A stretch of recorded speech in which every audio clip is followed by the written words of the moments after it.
Hello everyone and welcome to this tutorial. This is part 2 of AED, the audio editor of Octatrack, and today we're going to look at slices. When you open up AED, first thing you see is the trim mode usually, and I've loaded here drum loop. Let's hear that for a second.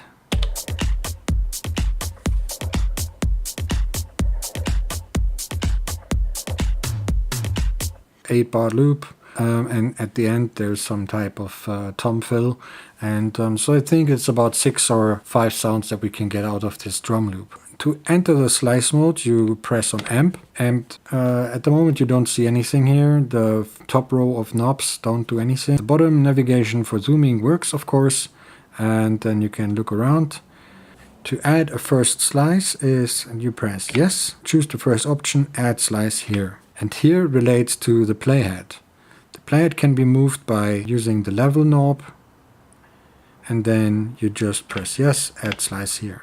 So you have 2 slices now, and they don't need to be glued together. Like the end point from the first slice isn't necessarily the start point of the next. In fact, you can even overlap slices. So let me make this a bit bigger.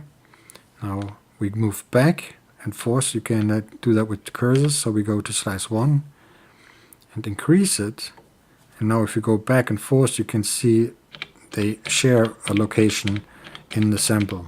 Okay, so let's start editing here. And for editing, we need to audition, of course. Now, usually you could audition the sample by pressing the sample trigger number 9, which relates to track number 1. But that plays the entire sample. To audition inside the slice menu, you have to press function yes.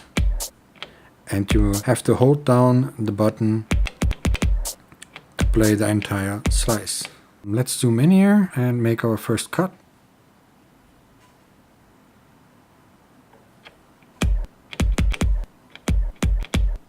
Okay, now go to the next slice.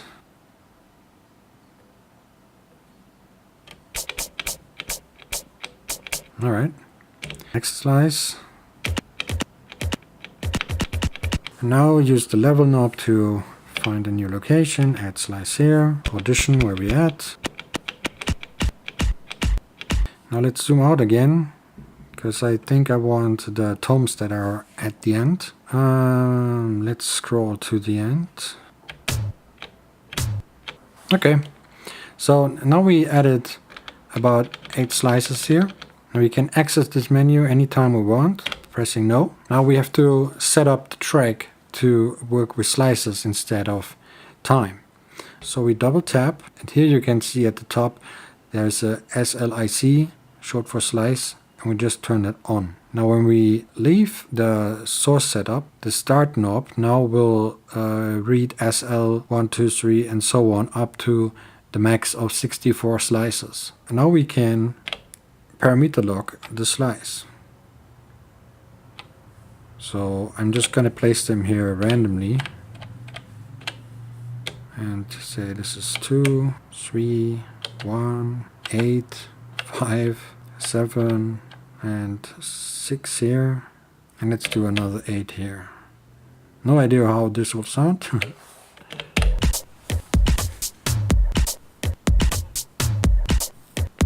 Not bad actually. So yeah, that's how you can use slices. Slices also have loop points, and this is where it gets really interesting. So let's go back into the slices here for a second. Let's edit the first one, and as I told you in the beginning, usually with slices you only have a start and an end point, and you can always go back and edit them later, like when you place them, like I have. You can always go back and change SL1 even though it's already part of your project. So you add a loop point by simply turning the knob B. You get a message, added loop point. The loop points work exactly like they do on the trim.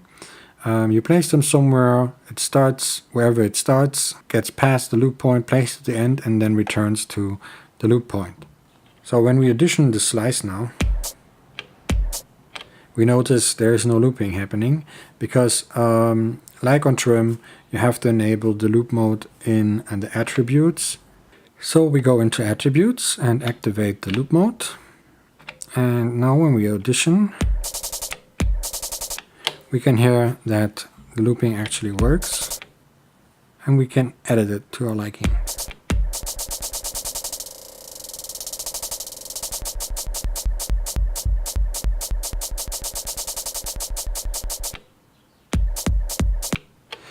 What also is interesting, when you're inside the slice and you press yes, you get additional options. You can reverse the slice, normalize the slice. Of course, you can delete it or disable the loop point. And the rest is standard stuff. I will show you that later. Let's try reverse the slice, only on flex. For this to work, you have to be inside a flex track. Let's go here to a free track, access the sample here. So let's just assign it like this.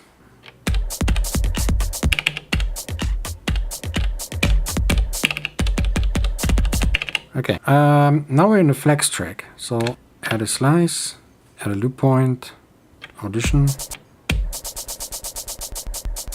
Okay, and now press yes and try to reverse again. And it actually reverses the waveform.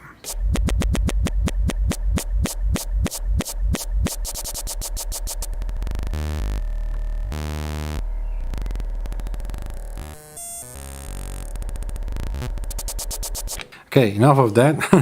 So that's how that works. Let's go back to the standard static sample. What we're going to do now is to look at the sequence.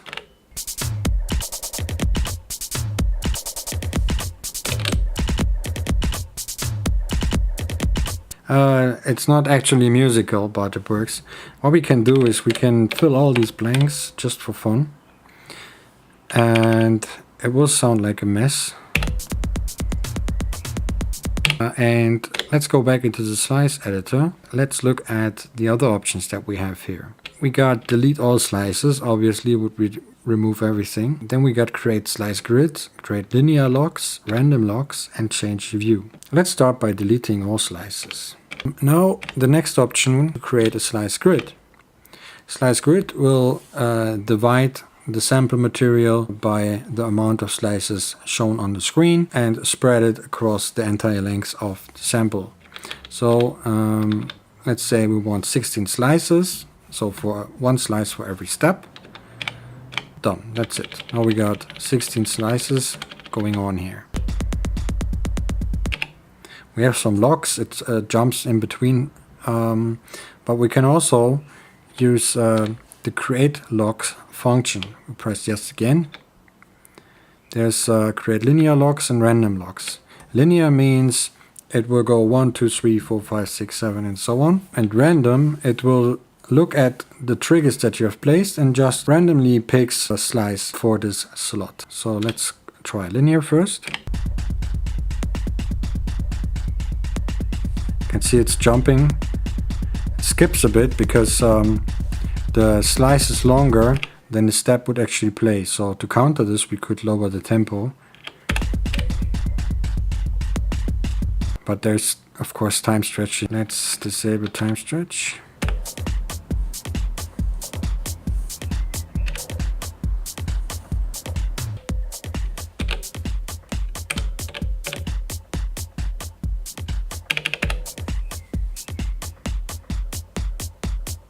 Now you have seen I've removed a couple of steps here, but it kept playing. That's because looping is enabled. So it's triggered once and then it loops until it finds a new trigger that tells him to go elsewhere. So if we disable that for a second and remove these,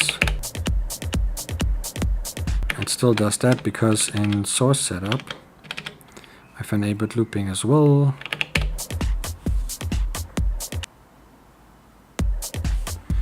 So that's how you would expect it. So what we have done now, we have 16 steps, 16 slices, and we could basically, by removing one trigger, remove a part of the sample at that exact location, like it's playing back at this point in time here.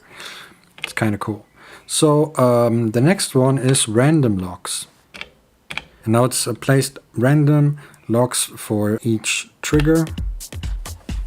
And we can play around with that until we get something we like.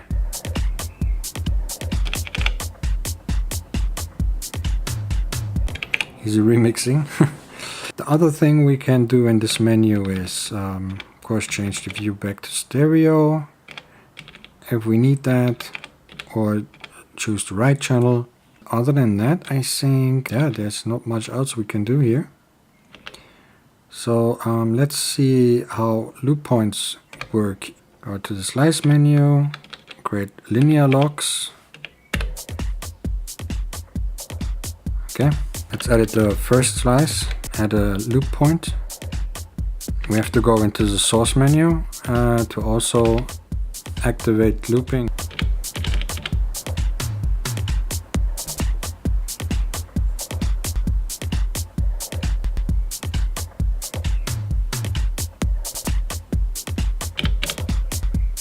As you can see, I can funky it up a bit by placing loop points strategically or randomly or whatever I think sounds good. That gives us a whole lot of options. Now, of course, we can also go ping pong and have them all reversed when they hit the loop point. Yeah, that would be an option. Or, as I showed earlier, you go into the flex mode version of this.